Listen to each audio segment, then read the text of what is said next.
It-tmexxija tal-Partit Nazzjonalista l-fazzjoni Delija qiegħda takkuża lill-fazzjoni Busuttil b'insinwazzjonijiet u tawwiġ tal-fatti. Tard l-erba' filgħaxija tmexxija ta' Delija ħarġet stqarrija twieġeb lill-fazzjoni Busuttil li qegħdin jilmentaw li l-vot li se jittieħed fil-Kunsill Ġenerali Straordinarju fl-aħħar sib tax-xahar dwar Adrian Delija mhux se jkun ġust. L-ittra li ġiet żvelata minn One News intbagħtet fost oħrajn mill-eks kandidat tal-Partit Nazzjonalista Evan Bartolo u l-eks President tal-Eżekuttiv Mark Antony Sammut, it-tnejn membri tal-Eżekuttiv. U ġimagħtejn ilu ppreżentaw petizzjoni b'200 firma ta' kunsilliera jitolbu vot fit-tmexxija ta' Adrian Delija.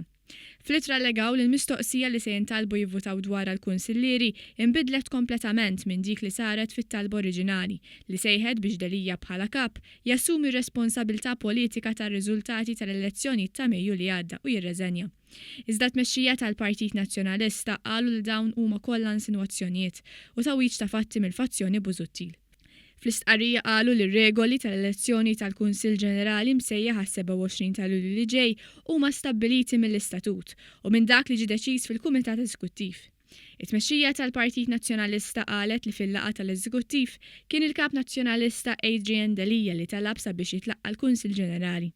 Dan anki jekk qudiemu kellu petizzjoni b'100 firma ta' kunsilliera jitolbu sabiex jissejjaħ Kunsill Ġenerali u jittieħed vot fit-tmexxija ta' Delija. Il-fazzjoni Busuttil qalet li l-lista ta' kunsilliera li se jivvutaw se tkun friżata mid-data li Delija sejjaħ il-Kunsill Ġenerali u mhux mid-data li tresqet il-petizzjoni.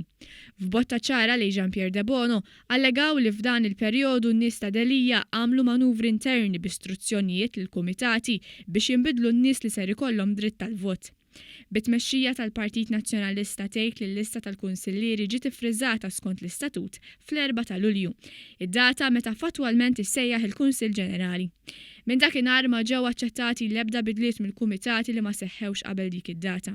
Il-kumitati sezzjonali kif jippermettilhom l-istatut kif dejjem sar għażlu lil dawk li se jirrappreżentawhom fil-Kunsill Ġenerali b'għażla libera, demokratika u fl-aħjar interess tal-partit skont il-fema tagħhom. Irrispondew għal botta li saret fil-konfront ta' Jean-Pierre De Bono u qalu li l-proċess huwa trasparenti u ġust qiegħed ikun assigurat mit-twaqqif ta' kummissjoni elettorali. Dan bla dubju jżid is-sens ta' trasparenza u kontabilità. Għaldaqstant l-insinwazzjonijiet u t-tawwiġ tal-fatti huma miċħuża, qalet il-fazzjoni Delija.